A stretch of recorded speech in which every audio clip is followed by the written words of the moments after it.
엄마, 잠시 졸음쉼터 왔는데 화장실 한번 같이 다녀와요. 달리는 고속도로를 구경하다 잠깐 존 사이에 하늘은 어두컴컴해졌고 아들이 화장실을 다녀오자며 저를 깨웠습니다. 차가 많이 막혀서 아직 2시간은 더 가야 하는데 화장실 한번 같이 다녀오는 게 좋을 것 같아요, 어머님. 자고 일어나니 화장실을 한번 다녀오고 싶기도 하여 아이들을 따라 나섰습니다. 고속도로 휴게소가 아닌 졸음쉼터라는 곳은 한 번도 내려본 적이 없기 때문에 원체 컴컴하기만 한 산길로 아이들이 안내하는 것이 좀 무서웠습니다. 졸음쉼터는 휴게소랑 달리 많이 좀 어둡구나? 원래 졸음쉼터는 길 한가운데에 긴급히 쉬고 가라고 맹글어 놓은 거라 그래요. 조심해서 잘 따라오세요. 그런가 보다 하여 한참을 산길 안으로 따라 들어갔습니다. 아이고, 휴대폰을 두고 왔네. 엄마, 유나랑 먼저 가고 계세요. 금방 올게요. 아들이 휴대폰을 두고 왔다면서 차로 돌아갔습니다. 어머님, 다 왔어요. 저 먼저 볼일 좀 보고 올게요. 여기 잠깐 계세요. 화장실에 다 왔다는 며느리는 볼일을 보겠다며 어둠 속으로 사라졌습니다. 앞만 봐도 주변에는 간이 화장실조차 찾아볼 수 없었기 때문에 그 순간 저는 가슴이 철렁 내려앉았습니다. 애들이 저를 요양원에 보내겠다더니 보낼 돈이 없으니 저를 그냥 산에 유기하려는 것이었어요. 애들의 속마음을 알아보기 위해 치매인 척 연기를 했다고 해서. 설마 아이들이 이럴 것이라고 가정은 꿈에도 몰랐기 때문에 저는 필사적으로 어둠 속을 헤쳐 아이들을 찾아 나섰습니다. 어느샌가 금방이라도 멧돼지가 튀어나올 것 같이 험준한 산속으로 들어와 있었어요. 얘들아, 살려다오! 기다려라, 얘들아! 상윤아, 어디 있니? 급한 마음에 어두운 산길을 내달렸더니 발끝에 뭐가 채여 그만 뒹굴고 말았습니다. 다행히 낙엽이 많아 바로 다시 일어설 수 있었어요. 지금 아이들을 놓친다면 이대로 죽게 될지도 모른다는 공포감에 무조건 내달렸습니다. 상윤아, 내 여기 있다. 내 말 들리니? 저 멀리 빨간 불빛을 내는 애들 차가 다치는 소리가 들리고 이내 빨간 차 불빛이 빠르게 멀어져 갔습니다. 저는 필사적으로 차도로 나가 차가 사라지는 방향으로 있는 힘껏 내달렸습니다. 이렇게 필사적으로 뛰는 모습을 거울로 본다면 혹시라도 애들 마음이 돌아설까봐 간절한 마음으로 있는 힘껏 달렸어요. 하지만 이윽고 아이들의 차는 시야에서 완전히 사라졌습니다. 저는 더는 뛰지 못하고 그 자리에 주저앉고 말았습니다. 온몸이 호달거리고 숨을 쉴 수 없을 맨키로서니 가슴이 째려왔습니다. 이럴 수는 없어. 같이 새해 해돋이 보러 가자더니 엄마를 어떻게 이런 곳에 버릴 수 있니? 마음속으로는 그런 말들을 외쳤지만 목구멍에서는 대성통곡하는 소리가 산속을 쩌렁쩌렁 울렸습니다. 한바탕 울음을 쏟고 정신을 차리니 겁이 나기 시작했습니다.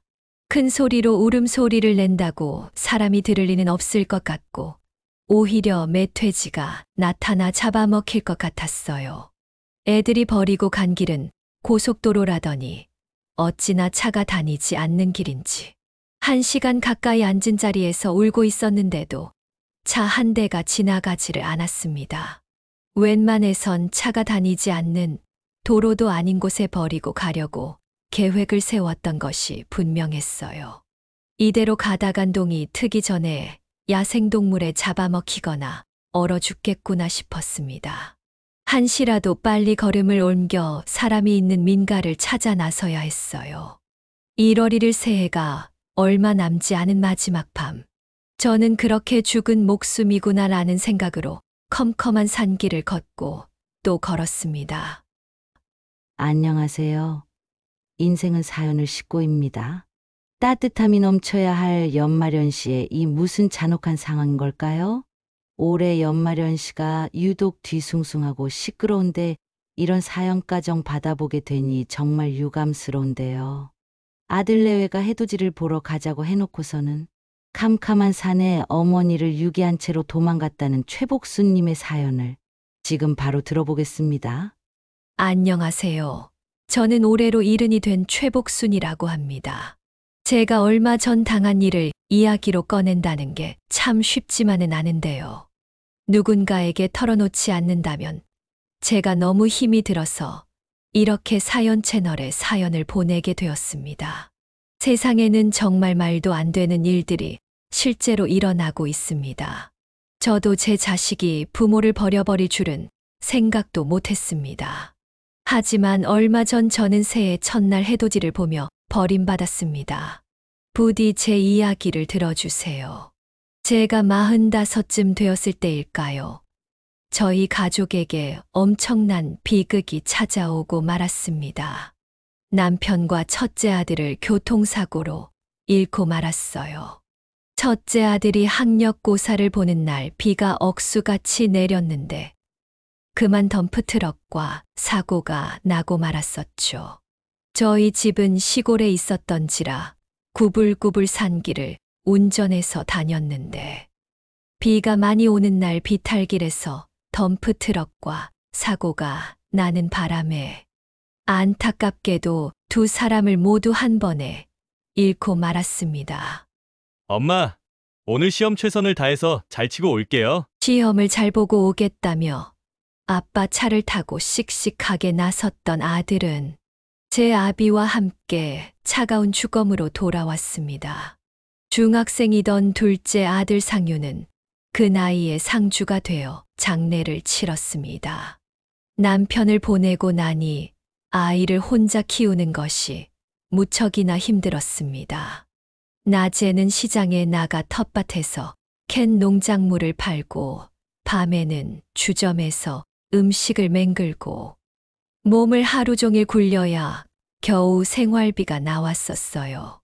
그렇지만 제게 유일하게 남은 핏덩이 둘째 아들 자라는 모습만 보고 있노라면 힘이 났습니다. 상윤아, 이 다음에 크면 너는 꼭 사고 없이 행복하게 잘 살아야 한다.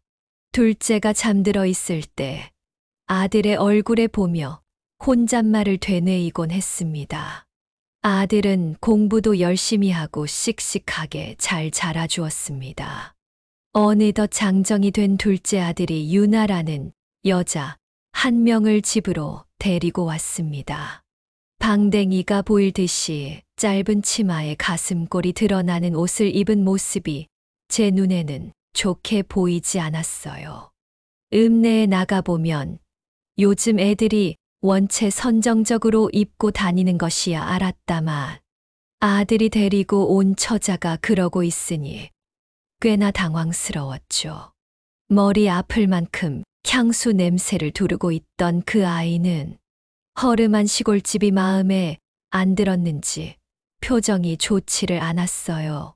그래도 아들이 좋다고 데려온 사람이라니 좋은 기억으로 남게끔 해서 보내야겠다는 생각으로 대해줬습니다. 어서 와요. 우리 집이 좀 좁고 낡아 누추하지만 편하게 있다 가요. 아, 네. 안녕하세요. 유나는 어쩐지 대답도 시원찮고 쭈뼛거리면서 불쾌한 표정으로 주변을 두리번거리기만 했어요. 아무래도 낡은 시골집이 싫었겠지요.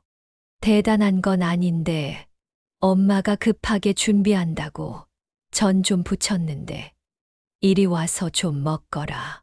식사 과정은 부담스러울 테고 간식거리라도 뭘 내어줄까 하다가 아들이 좋아하는 달달한 늙은 호박전을 좀 부쳐주었습니다.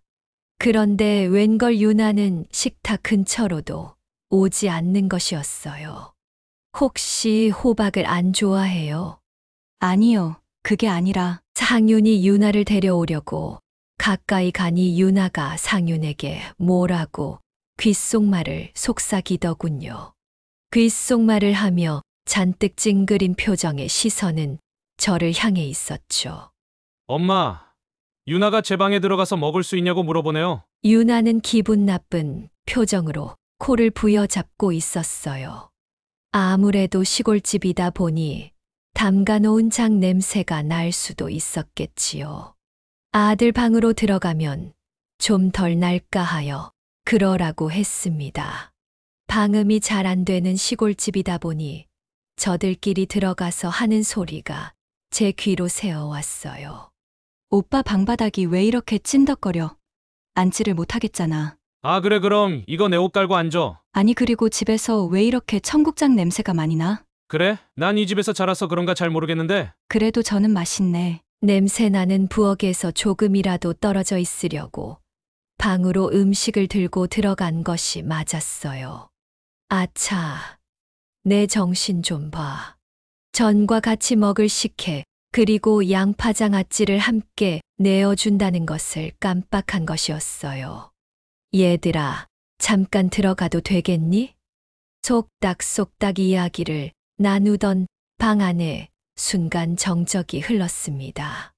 한참 뒤에야 들어와도 된다는 아들의 말을 듣고 조심스레 문을 열었습니다. 전만 먹으면 목 맥힐 테니 식혜랑 장아찌도 좀 같이 먹어라. 감사해요, 엄마. 입맛에는 좀 맞니? 네, 맛있게 먹고 있어요. 참, 엄마도 좀 드셔야죠. 잠깐 같이 좀 앉으세요, 엄마. 아들이 그렇게 말하자 유나가 아들의 옆구리를 치며 핀잔을 줬습니다. 놀러 온 김에 대화를 좀 해볼 수 있으려나 싶었지만 아직 어렸던 유나는 그렇게 방에만 처박혀 있다 돌아갔습니다. 아니, 그래도 결혼하겠다는 아이가 저렇게 시모 집에 처음 놀러와서 불평만 늘어놓고 제대로 대화도 없이 돌아간 것이 참 서러웠어요. 곧게 자란 우리 막내 상윤이가 저렇게 화려하기만 하고 따스함이라고는 없어 보이는 유나랑 잘 어울리는 인연이 맞을까 싶었어요. 하지만 상윤은 그날 돌아가서 제게 전화를 걸어 이렇게 말하더군요. 처음이라 서로 좀 어색하셨죠, 엄마? 저도 좀 그랬어요. 근데 시간이 지나면 조금씩 나아지지 않을까요? 저는 유나 아니면 다른 여자 관심이 없어요. 유나랑 정말 결혼하고 싶어요, 엄마. 제 마음에 썩 들지는 않았지만 저는 시골 사는 60 넘은 노인이었고 하나 남은 아들이 행복할 수만 있다면 못해줄 게 뭐 있을까 싶었습니다. 사고로 가족들을 모두 잃고 나니 하나 남은 막내 아들 상윤이 간절해하는 모습을 보면 저는 마음이 약해질 수밖에 없었습니다. 그렇게 저는 상윤의 결혼을 허락해 줬습니다. 그 선택이 제게 끔찍한 일을 불러올 것이라고는 생각치 못했습니다. 아이들은 빠르게 결혼 준비를 시작했어요. 식장을 알아보고 이것저것 저들끼리 바쁘게 지내더니 어느 날 상윤이 신혼집 마련이 필요하다며 제게 말했습니다. 어머니, 저희 신혼집을 좀 도와주시면 안 될까요? 다른 것들은 저희 힘으로 어떻게든 해보려고 하는데 집 문제는 대출도 잘 안 나오고 여러모로 쉽지가 않네요. 상윤아, 이 어미도 너무 그러고 싶은데 가진 게 없어서 너무 미안하구나. 엄마가 무슨 수로 내게 집을 해준단 말이니. 제가 생각하기에는요, 어머니 이제 곧 이른이니 나이도 있으시고 몸도 요즘 많이 불편하시니 지금 집을 팔고 신혼집을 구해서 저희가 어머니를 모시고 사는 게 어떨까 싶었거든요. 아들의 뜻밖의 제안에 사실 좀 많이 놀랐습니다. 우리 가족이 자라온 집을 팔아달라는 요구를 할 것이라 생각하지 못한 것도 놀라웠고 저를 모시고 살겠노라 말한 것도 놀라웠어요. 요즘 젊은이들 형제들끼리 서로 부모 못 모신다 난리라는데 아들이 그런 생각을 했다는 것이 고맙고 기특했습니다. 나이가 이른이 가까워가니 몸도 성치 않은 것이 느껴지고 있었던지라. 아들이 보살펴 주는 것이 아무래도 여러모로 좋겠다 싶어 하나뿐인 아들 말을 믿고 집을 팔기로 마음 먹었습니다. 시골 촌구석에 있는 별 볼 일 없는 낡은 집이었기 때문에 땅가정 같이 팔어야 애들 지내는 동네에 집을 하나 겨우 구할 수 있었어요. 그렇게 저는 제 모든 것을 털어서 하나뿐인 아들 상윤의 신혼집을 구해줬습니다. 세금 문제도 있거니와 집의 명의는 급할 거 없이 천천히 양도해 줄 생각이었기에 엄연히 저희 집이었지만 분명히 아이들의 신혼집 명목으로 구한 집이었기 때문에 최대한 아이들의 편의에 맞춰 이사를 시작했습니다. 감사합니다, 어머님. 식기세척기는 이걸로 해도 되죠? 그럼 너들 쓸 건데 너도 알아서 하렴. 오빠 그럼 냉장고는 이걸로 하고 세탁기랑 에어컨은 저번에 봐놨던 걸로 하자. 유나는 신이 나서 가전제품을 골랐습니다. 엄연히 혼수가전은 저들 능력으로 하는 것이니 개의치 않고 저들 뜻대로 하게 내비뒀습니다. 어머님, 화장실 있는 방 필요 없으시죠? 너들 신혼집이니 너들 하고 싶은 대로 하거라. 잠깐만, 근데 화장실 있는 방은 어머님이 쓰시는 게 편할 것 같아, 유나야. 무슨 소리야? 어머님은 그냥 공용 화장실 쓰시면 되고, 우리야 말로 밤에 화장실 들락날락할 일이 얼마나 많을 텐데. 우리 프라이버시도 생각해야지, 오빠. 나는 괜찮다. 유나 하자는 대로 하거라, 상유나. 감사합니다, 어머님. 그럼 오빠 우리 침대를 이쪽으로 놓으면 되겠다. 엄연히 신혼집 명목으로 집을 구해준 것이니 안방도 저들 쓰고 싶은 방으로 고르게 해주었습니다. 낡은 시골집에서 살다 어엿한 아파트로 이사를 마치니 좋은 시설과 넓은 방을 쓸 수 있는 환경이 참 좋았습니다. 당분간 이대로 아이들과 오손도손 지낼 생각을 하니 그저 마음이 따뜻했어요. 아이들도 처음엔 정말 제게 잘 해줬습니다. 엄마, 아파트 오셔서 불편한 건 없으시죠? 불편한 거 생기시면 바로 말씀하셔야 돼요. 제가 해결해 드리래요. 걱정했던 유나도 깔끔한 집에서 같이 지내니 오히려 상냥하고 싹싹해서 놀랐습니다. 어머님, 오늘은 좀 쉬세요. 저녁 제가 차릴게요. 항상 어머님이 차려주시기 힘드시잖아요. 저도 좀 차려 버릇해볼게요, 어머님. 오늘 뭐 드시고 싶은 거 있으세요? 처음에 유나를 봤을 적에 너무 낡고 오래된 집에 초대해놓고는 불편해하는 모습만 가지고 아이를 판단했던 것은 아닌가 싶어 미안해지기도 했습니다. 괜찮다. 너들 일하고 와서 힘든데 그냥 해놓은 반찬 몇 개 꺼내서 간단히 먹자꾸나. 에이, 그래도 제가 저녁 해드리겠다는데 그게 뭐예요? 제가 김치찌개라도 후딱 끓여볼게요, 어머님. 모시고 살겠다는 아들의 말에 사실 걱정이 앞섰지만 막상 지내보니 아들 내외와 이렇게 잘 살 수 있다니 참 다행이라고 생각했어요. 하지만 그게 얼마나 순진무구한 생각인지 그때는 미처 알지 못했습니다. 처음 몇 달 평화롭고 따뜻했던 생활은 오래 가지 않았습니다. 시간이 갈수록 아이들의 구박과 핀잔 그리고 무관심이 커졌습니다. 주말이면 같이 커피를 마시러 드라이브를 데려갔던 아이들은 이제 늦잠을 자기 시작했어요.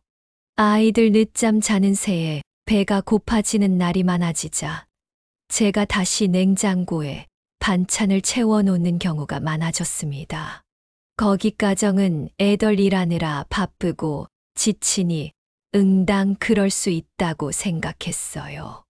어머님, 일찍 일어나셔서 반찬 가정 해놓으셨네요? 그래, 너들 요즘 힘들어하는 것 같아서 좀 맹글어서 채워놨다. 아, 어머님, 근데 이거 왜 이렇게 짜요? 진미채 무침을 먹더니 삼키질 못하고 뱉어버리는 유나였어요. 그 정도로 짜단 말이냐? 그럴 리가 없는데 제가 하나 먹어봤더니 평소랑 다를 게 없었어요. 내 입맛에는 예나 지금이나 똑같은 것 같은데 내가 양념이 좀 많은 곳을 먹었나구나. 그게 짠 거예요, 어머님. 우리 한국에서는 그걸 짜다라고 말하기로 했어요. 그러고는 입을 헹구더니 방으로 들어가서 다시 잠을 잔 유나였어요.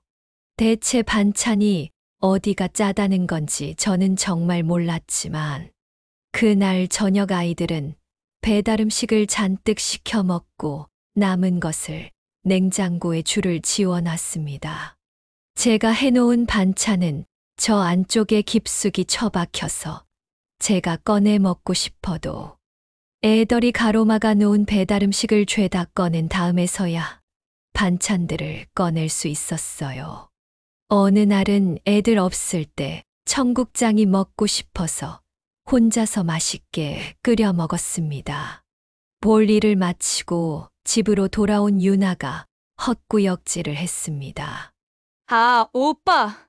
이 냄새 그 냄새야. 옛날에 어머님 집에서 나던 그 꼬랑내. 조용히 말한다고 한 것 같은데 제 귀에 다 들리더라고요. 처음 집에 놀러 왔을 때 코를 막고 인상 찌푸리고 있던 그때 유나의 모습이 다시 제 눈앞에 보이는 순간이었습니다. 엄마, 유나가 청국장 냄새가 많이 싫은가 봐요. 집에서는 청국장은 먹지 않는 걸로 했으면 좋겠어요. 아무리 너들 신혼집이래도 내 혼자 있을 때 먹고 싶은 것도 못 해 먹는단 말이니? 서운한 거 알겠는데 그것만 좀 피해주세요, 엄마. 죄송해요. 상유는 유나 편을 들며 청국장을 해 먹지 말라는 것이었습니다. 고작 먹을 거 참는 것인데 애덜이랑 한 집 살면 이 정도 불편함은 감수해야지라는 마음으로 대수롭지 않게 여기기로 했습니다. 하지만 그 청국장 사건 이후로 유나는 점점 저에게 차갑게 대하기 시작했어요.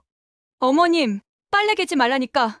왜 또 개놓으셨어요? 빨래는 다른 사람이 개면 섞이고 헛갈려서 불편하다고요. 일을 하지 말라고 해도 왜 일을 찾아서 하세요? 서로 불편하게. 내 것들만 개려 했는데 허다 보니 또 너들 것만 남겨놓게 뭐해서 다 해버렸구나. 내 앞으로는 딱 내 것만 하고 마마.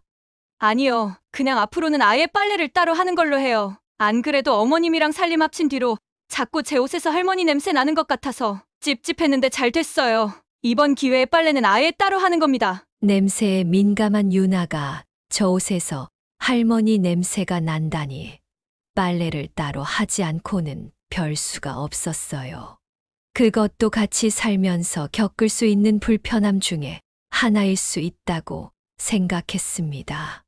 하지만 얼마 후 정말 서러운 일을 당하고 말았습니다. 유나는 언젠가부터 늦잠을 자기도 하고 새벽같이 일어나기도 하고 불규칙한 생활을 하기 시작했습니다. 도대체 어찌 그러는 것인지 알 길이 없었지만 그로 인해 큰 사건이 벌어지고 말았어요. 어느 날 아침에 제가 잠에서 조금 덜 깬 상태로 화장실을 갔는데 그만 홀랑 미끄러져 버리고 말았습니다. 아들은 집에 없었기 때문에 큰 소리가 나자 며느리가 화장실로 뛰쳐왔습니다. 아이고 어머님. 화장실 청소해 놓은 게 딱 봐도 보이는데 왜 들어가서 넘어지고 그러세요? 뭐야? 얘, 너 지금 그걸 말이라고 하니? 양치컵 깨뜨린 거 밟으셔서 발에 피 나잖아요, 어머님. 왜 이렇게 조심성이 없으세요? 진짜 힘들게. 빨리 저거 컵 깨진 것부터 치우세요. 새벽부터 화장실 청소를 해놓을 거라고 생각도 못하고 잠결에 들어가 넘어진 것인데 며느리는 사람이 넘어졌는데 괜찮냐는 말이 아니라 질책을 하더라고요. 저는 피가 철철 나는 상태로 며느리가 던져준 빗자루로 깨진 컵을 정리해야 했습니다. 며느리는 방으로 들어가 아들에게 전화를 걸어 싫은 소리를 늘어놓더라고요. 발에서 피가 계속 흐르는데 보살핌을 받기는커녕 쓸모없고 성가신 존재라는 식의 대우를 받으니 문득 너무 서러워졌습니다. 화장실을 다 정리한 뒤 지혈을 하기 위해 구급상자를 가지러 가는 동안 발에서 피가 떨어져 마룻바닥이 지저분해졌어요. 하지만 다른 부위도 아니고 발에서 피가 나니 어쩔 수가 없는 노릇이었어요. 상처가 꽤 깊었는지 검붉은 피가 나왔습니다. 지혈을 하기 위해 붕대를 감아도 붕대도 금세 붉어졌어요. 며느리가 아들에게 한바탕 짜증을 내고 거실로 나오더니 기겁을 했습니다. 어머님 진짜 이게 무슨 난리예요. 빨리 병원으로 가세요. 이 마룻바닥 인테리어 얼마나 비싼 소재로 한 건데. 저는 며느리에게 병원에 좀 데려와 줄 수 있겠냐고 물어보려 했는데 택도 없는 생각이었습니다. 택시를 힘겹게 불러잡아 병원에 가서 소독을 하고 제대로 지혈을 하고 나서야 피가 멈췄습니다. 양말과 신발은 피로 물들어서 버려야 했어요. 발이 아파 혼자 제대로 걷지도 못한 채로 병원에 다녀왔지만 병원에 같이 가주지도 않았던 며느리는 돌아온 저를 또 다시 구박하기만 했습니다. 어머님 제발 조심 좀 해주세요. 어머님 이제 나이 드셔서 물가에 내놓은 애마냥 불안해서 못 살겠어요, 진짜. 아들도 집에 돌아와서 제 발을 보더니 조심 좀 하시지. 그랬어요, 엄마. 라는 말이 전부였습니다. 저는 그 뒤로 점점 집에서 말수도 줄고 창밖만 바라보는 식물인간처럼 조용히 살았습니다. 며느리뿐만 아니라 이제는 아들마저도 저를 짐짝처럼 취급한다는 사실을 받아들이기가 힘들었어요. 먼저 보낸 남편과 첫째가 보고 싶다는 생각이 자주 들었던 걸로 봐서. 그때 저는 아마 가벼운 우울증 증세가 있었을 거예요. 그렇게 서럽게 살아가던 어느 날 문득 이런 생각이 들었습니다. 내가 치매 환자가 되면 얘들이 날 어떻게 대할까? 처음엔 작게 시작했습니다. 물건을 잘 찾지 못하는 척하거나 유나와 대화하다 일부러 기억을 놓치는 연기를 해보기 시작했어요. 유나야, 내 휴대폰을 내가 어디다 뒀더라? 너 혹 내 휴대폰 좀 보이니? 사실 너무도 잘 보이는 곳에 있었기 때문에 유나는 당황해서 대답했습니다. 어머님, 거기 바로 뒤에 탁자 위에 있잖아요. 요즘 왜 이렇게 자꾸 깜빡깜빡 하시는 거예요? 저는 조금 더 연기의 강도를 높여가기 시작했어요. 요플레를 먹고 숟가락을 쓰레기통에 넣고 쓰레기를 설거지 해놓기도 하고 그릇 설거지를 할 때 한두 개씩 닦지 않고 놔보기도 했어요. 어머님, 진짜 요즘 왜 이러시는 거예요? 헛갈릴 게 따로 있지. 치매 걸리신 거 아니에요? 미안하구나. 요즘 왜 이렇게 깜빡깜빡 하는지 원. 치매 그런 건 아니니 걱정 말거라. 하지만 얼마 지나지 않아 며느리가 장을 받아달라고 부탁한 날에 길을 헤맨 척을 하자자 아들과 며느리의 본심을 엿볼 수 있게 되었습니다. 어머님, 요 앞에 슈퍼 갔다 오시는데 왜 이렇게 오래 걸리신 거예요? 설마 길 헤매신 거 아니죠? 누구세요? 여기 우리 집 아니에요. 아이고야, 어머님. 저예요, 저 며느리 유나. 아, 유난히. 난 또 누가 우리 집에 들어와 있나 하고 놀랐잖니. 내가 길을 잃긴 어디 길을 잃어. 이것이 시모 알기를 우습게 알어? 잘만 다녀왔구만. 이것 봐라. 너가 시킨 것들 다 잘 사왔잖냐. 장바구니를 열어본 며느리는 저를 빤히 쳐다봤어요. 사다 달라는 것을 잘 사오긴 했지만 개수가 모두 맞지 않았기 때문이에요. 그날 밤 화장실에 있는데 아들과 며느리가 대화하는 소리가 들려왔습니다. 자기야, 나 이제 더 이상 안 되겠어. 어머님 치매가 분명해. 요즘 얼마나 이상하신지 알지, 자기도? 나도 좀 느끼고 있었어. 언제까정 이러고 살 거야? 우리 아직 한창인데 치매 노인을 어떻게 모시고 살아?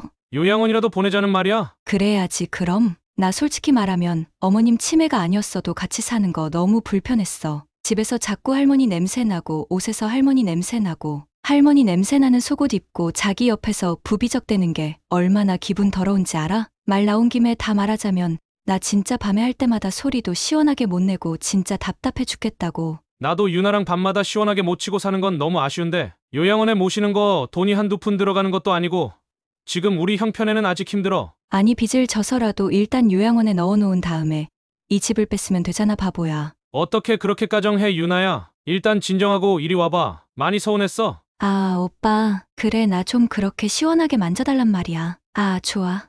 그 말을 들은 제 마음은 무너졌습니다. 그래, 이것들이 나를 요양원에 넘겨버리겠구나. 하지만 설마 정말 며느리 말대로 대출을 끌어다 쓰면서까정 저를 요양원에 보내지는 않을 것이라 생각했어요. 상황이 더 심각해지기 전에 사실대로 모든 것을 말해야겠다 싶었습니다. 서운한 것이 많아 너들에게 연기를 좀 해봤다. 너들의 속마음을 알게 됐으니 이제 분가해서 살 방법을 모색해보던지 해보자. 무슨 말을 어떻게 꺼내볼까 고민하며 시간을 보냈습니다. 그러던 와중 며느리가 어느 날 기분 좋게 웃는 얼굴로 제게 와 말했습니다. 어머님, 벌써 올해가 다 갔네요. 다음 주면 연말인데 우리 다 같이 정동진으로 해맞이 하러 갈까요? 나를 데리고 너들이 정말이냐? 그럼요. 아무래도 올해 이런저런 일들도 많았고 하니 같이 가서 이런저런 대화도 좀 나누고 해돋이도 보고 그러고 와요, 어머님. 안 그래도 아이들과 대화를 좀 해봤으면 좋겠다 싶었는데 잘 됐다 싶었습니다. 그래도 연말이 되니 며느리가 기특한 짓을 하나 해주는구나 싶어 내심 기쁘기도 했어요. 그렇게 12월 31일이 되어 아들 내외와 함께 해돋이를 보러 정동진으로 출발하였습니다.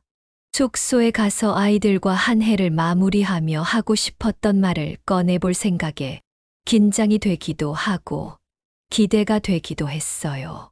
어찌됐든 이런 시간을 가질 수 있다는 것에 감사하며 차창 밖을 구경하면서 강원도로 향했습니다. 엄마, 잠시 졸음 쉼터 왔는데 화장실 한번 같이 다녀와요. 달리는 고속도로를 구경하다 잠깐 존 사이에 하늘은 어두컴컴해졌고 아들이 화장실을 다녀오자며 저를 깨웠습니다. 차가 많이 막혀서 아직 2시간은 더 가야 하는데 화장실 한번 같이 다녀오는 게 좋을 것 같아요, 어머님. 자고 일어나니 화장실을 한번 다녀오고 싶기도 하여 아이들을 따라 나섰습니다. 고속도로 휴게소가 아닌 졸음 쉼터라는 곳은 한 번도 내려본 적이 없기 때문에 원체 컴컴하기만 한 산길로 아이들이 안내하는 것이 좀 무서웠습니다. 졸음 쉼터는 휴게소랑 달리 많이 좀 어둡구나. 원래 졸음 쉼터는 길 한가운데 긴급히 쉬고 가라고 맹글어 놓은 거라 그래요. 조심해서 잘 따라오세요. 그런가 보다 하여 한참을 산길 안으로 따라 들어갔습니다. 아이고, 휴대폰을 두고 왔네. 엄마, 유나랑 먼저 가고 계세요. 금방 올게요. 아들이 휴대폰을 두고 왔다면서 차로 돌아갔습니다. 어머님, 다 왔어요. 저 먼저 볼 일 좀 보고 올게요. 여기 잠깐 계세요. 화장실에 다 왔다는 며느리는 볼일을 보겠다며 어둠 속으로 사라졌습니다.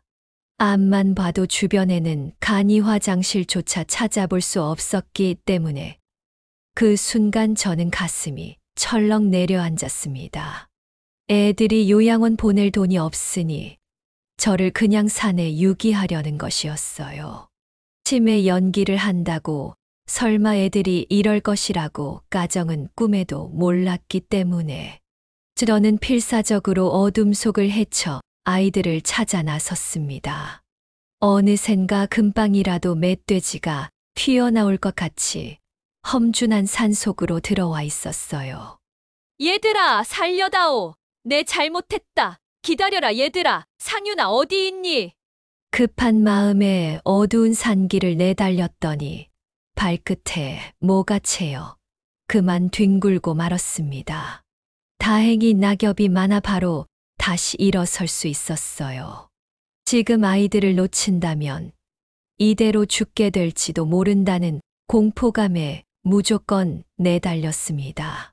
설마 여기 나를 버리고 가는 것은 아닐 것이라는 마지막 희망을 담아 달렸어요. 상윤아, 내 여기 있다. 내 말 들리니? 저 멀리 빨간 불빛을 내는 애들 차가 다치는 소리가 들리고 이내 빨간 차 불빛이 빠르게 멀어져 갔습니다. 저는 필사적으로 차도로 나가 차가 사라지는 방향으로 있는 힘껏 내달렸습니다. 이렇게 필사적으로 뛰는 모습을 거울로 본다면 혹시라도 애들 마음이 돌아설까봐 간절한 마음으로 있는 힘껏 달렸어요. 하지만 이윽고 아이들의 차는 시야에서 완전히 사라졌습니다. 저는 더는 뛰지 못하고 그 자리에 주저앉고 말았습니다. 온몸이 호달거리고 숨을 쉴 수 없을 맹키로서니 가슴이 째려왔습니다. 이럴 수는 없어. 내가 뭘 그리 잘못했다고. 내가 상윤이 너한테 뭘 잘못했길래 엄마를 이렇게 버릴 수 있니? 마음속으로는 그런 말들을 외쳤지만 목구멍에서는 대성통곡하는 소리가 산속을 쩌렁쩌렁 울렸습니다. 그렇게 홀로 남은 산속에서 저는 한참을 울고 또 울었습니다. 한바탕 울음을 쏟고 정신을 차리니 겁이 나기 시작했습니다. 큰 소리로 울음소리를 낸다고 사람이 들을 리는 없을 것 같고 오히려 멧돼지가 나타나 잡아먹힐 것 같았지요. 애들이 버리고 간 길은 고속도로라더니 어찌나 차가 다니지 않는 길인지. 1시간 가까이 앉은 자리에서 울고 있었는데도 차 한 대가 지나가지를 않았습니다. 웬만해선 차가 다니지 않는 도로도 아닌 곳에 버리고 가려고 계획을 세웠던 것이 분명했어요. 가방과 옷주머니를 뒤져봐도 휴대폰이 없는 것으로 보아 아이들이 자는 새에 빼둔 것인지 제가 그냥 흘린 것인지 둘 중 하나였어요. 이대로 가다간 동이 트기 전에 야생동물에 잡아먹히거나 얼어 죽겠구나 싶었습니다. 한시라도 빨리 걸음을 옮겨 사람이 있는 민가를 찾아 나서야 했어요. 그렇게 저는 어차피 죽은 목숨이구나 생각하고 컴컴한 산길을 걷고 또 걸었습니다.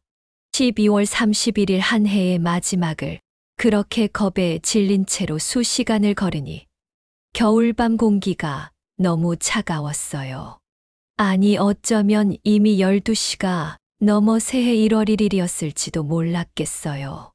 자느라고 저녁밥도 안 먹었던지라 허기가 지니 점점 몸에 기운이 빠져갔어요. 이렇게 죽는구나 싶었습니다. 온몸이 오들오들 떨렸고 손가락과 발가락 끝이 너무 차가워서 감각이 사라져가는 게 느껴졌어요. 저는 낙엽으로 이불을 덮고 앉았습니다. 더 이상 할 수 있는 것이 없었어요. 이 밤이 내 마지막 밤이 될 수도 있겠구나 싶어 저는 남편을 떠올리며 생각했습니다. 여보, 내가 곧 당신 보러 갈지도 모르겠네요. 내가 왔다 싶으면 마중 나와줘야 해요. 하지만 만약에 기적적으로 내가 살아남는다면 나는 막내 아들 상윤과 며느리 유나는 가만두지 않을 것이에요. 당신도 지금 내 처지를 보고 있다면 내가 살아 돌아가 아이들에게 어떤 복수를 해도 이해해 줄 거라 믿어요. 어미를 죽인 아들에게 그 누가 자비를 베풀 수 있겠어요. 당신도 그렇게 생각하지요. 저는 너무 무서운 나머지 남편과 대화하는 상상을 하며 그렇게 의식이 희미해져 갔습니다. 할머니, 할머니, 일어나 보세요. 여보세요. 정신 차려 보세요. 누군가 깨우는 소리에 힘겹게 눈을 떠보니 너무 눈이 부셔 앞이 잘 보이지 않았어요. 그저 온몸이 얼음장처럼 차가워 굳어 있는 것만 느껴질 뿐이었어요. 서서히 시야가 선명해지니 새해의 새벽녘 햇살이 산속을 비추고 있었고 웬 아저씨들 셋이서 저를 흔들어 깨우고 있었습니다. 정신을 차리고 행색을 보아하니 근처에서 야영을 한 사람들이었던 것 같았습니다. 할머니, 괜찮으세요? 정신이 좀 드세요? 도대체 어쩌다가 여기서 이러고 계시는 거예요? 여기는 노지 캠핑하는 사람들도 잘 안 오는 곳인데. 아무리 많은 말을 들어도 저는 입을 뗄 수도 없었고 누나를 굴리기도 힘들었어요. 깨워준 사람들에 의해 간신히 의식을 차린 것이지 사실상 몸이 완전히 얼어붙어 아무것도 할 수 없었습니다. 몇 마디 나눠보려 했지만 제 상태가 그러하자 그들은 앰뷸런스를 불러주었습니다. 앰뷸런스를 타니 구급대원들이 제 몸을 데우기 위해 분주했고 심박수를 재기 시작했어요. 생명이 꺼져가고 있는 것인지 분주한 이들의 모습이 한없이 느려 보였고 모든 움직이는 것들의 잔상이 남아 보이더라고요. 그런 와중에도 제 의식 속에는 한 가지 생각이 남아 있었습니다. 이렇게 남편을 만나러 가도 좋지만 내가 만일 살아난다면 막내 아들은 가만두지 않을 것이다. 저는 응급실로 호송되어 입원 치료를 받게 되었습니다. 주사로 영양분을 맞고 안정을 취하고 의식을 제대로 회복하기까정 꼬박 이틀이 걸렸습니다. 의식이 들자 병원에서는 보호자가 없냐고 물었지만 없다고 답했습니다. 그리고 저는 이렇게 말했습니다. 이 병원에서 치매 판정 검사도 가능합니까? 관련과에서 간단한 검사는 가능하지만 전문적인 병원으로 가보시는 것이 좋습니다. 괜찮으신 겁니까, 어르신? 우선 그 간단한 검사라도 좀 바로 받아보고 싶네요. 저는 치매 검사가 정상이라는 소견이 필요했습니다. 제가 살아남은 이상 저를 죽이려 한 아들 내외를 가만히 둘 수 없었어요. 제가 만약 살아 돌아가더라도 아이들은 제가 치매 노인이라고 해버릴 것이 뻔했기 때문에 정상 소견이 꼭 필요했어요. 간단한 검사 결과 정상이라는 소견을 받고 병원을 나와 택시를 잡고 정동진역으로 향했습니다. 어찌나 배가 고프던지 식사를 하고 근처에서 가장 큰 치매 전문 병원을 찾아갔습니다. 검사 결과를 집 주소가 아닌 이메일로 전해달라는 부탁을 하고 서울 가는 기차표를 샀습니다.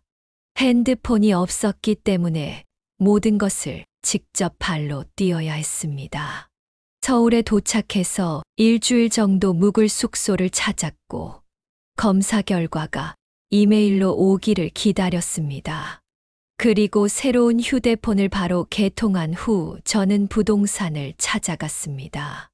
오늘이 며칠인가요? 1월 3일입니다. 제 집 세놓겠습니다, 사장님. 전세든 월세든 최대한 빨리 내놔버려 주세요. 어이구야, 사모님 집이면 전세 구하는 사람 세고 셌죠. 근데 갑자기 무슨 일이 있으십니까? 아들 내외랑 이제 분가를 하기로 해서요. 그러시군요. 전세 매물이 워낙 귀해서 바로 집 보러 간다는 사람이 있을 건데 괜찮으신 거죠? 네, 그럼요. 제 집인데 괜찮고 말고요. 그렇게 해주세요. 제 핸드폰 번호가 이걸로 바뀌었으니 이쪽으로 연락 주시면 됩니다. 부동산에 가서 집을 전세로 내놓고 숙소로 돌아온 저는 그만 오열하고 말았습니다. 이것이 정말 나의 현실인가 싶어 울고 또 울었어요.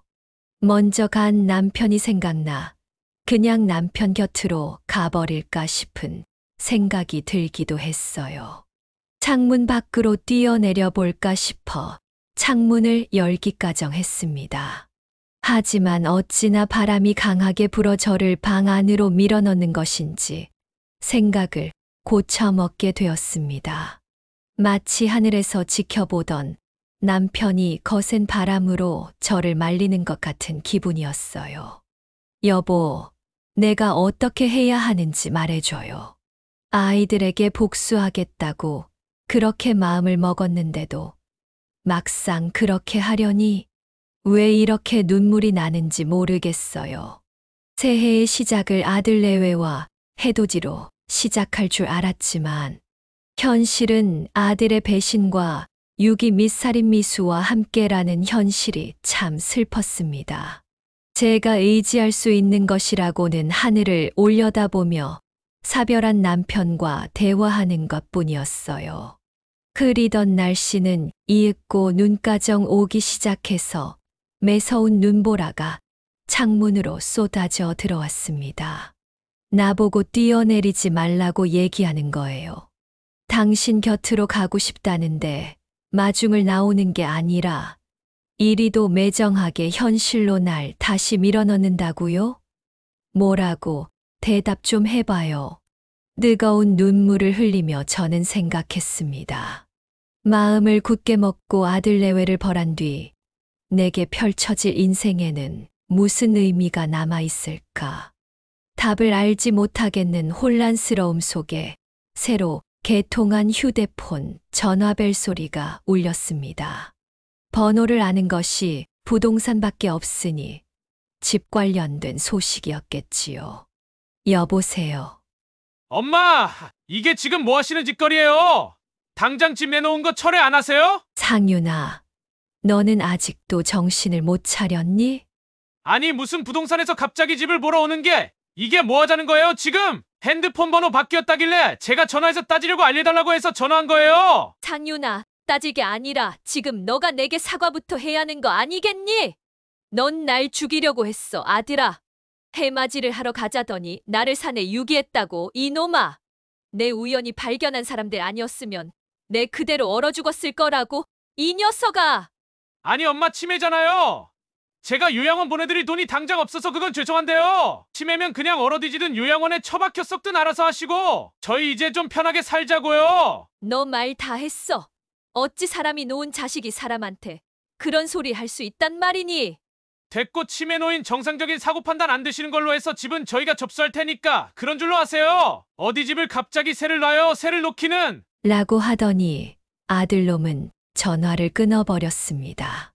오냐오냐 하며 키워놨더니 자식이 아주 부모 알기를 우습게 알더라고요. 그날 밤 늦게 검사 결과가 이메일로 도착했고 다음 날 저는 바로 부동산으로 가서 검사 결과지 출력을 부탁했습니다. 결과는 완벽한 정상 소견이었어요. 저는 이제 제 삶을 되찾기로 했습니다.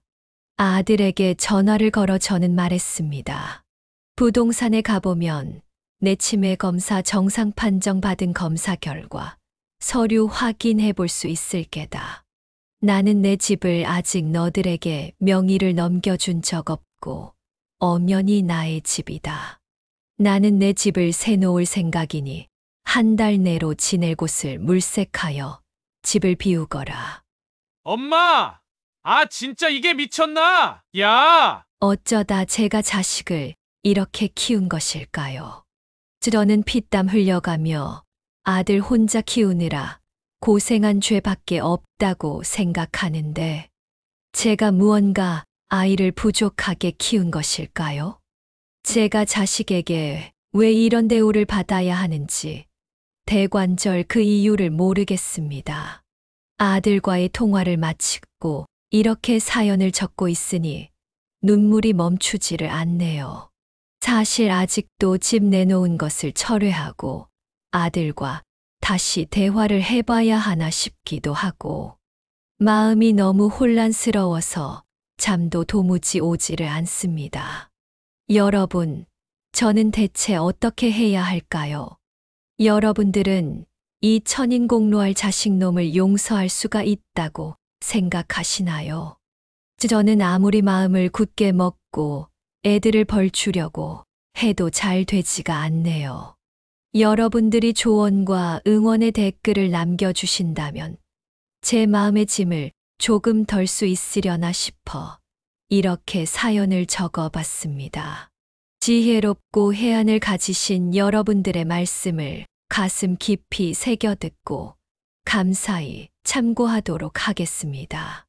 네, 오늘 이야기는 어떠셨나요? 오늘 이야기를 듣고 어떻게 생각하시는지 어머님, 아버님의 생각을 댓글로 공유해 주세요. 저는 새해에도 다양한 사연으로 찾아뵙겠습니다. 구독, 좋아요, 알림 설정을 통해 앞으로도 많은 지혜와 경험을 나눌 수 있게 함께 해주세요. 어머님, 아버님의 따뜻한 정을 나눌 수 있는 창구가 되겠습니다. 인생은 사연을 싣고였습니다. 새해 복 많이 받으세요. 감사합니다.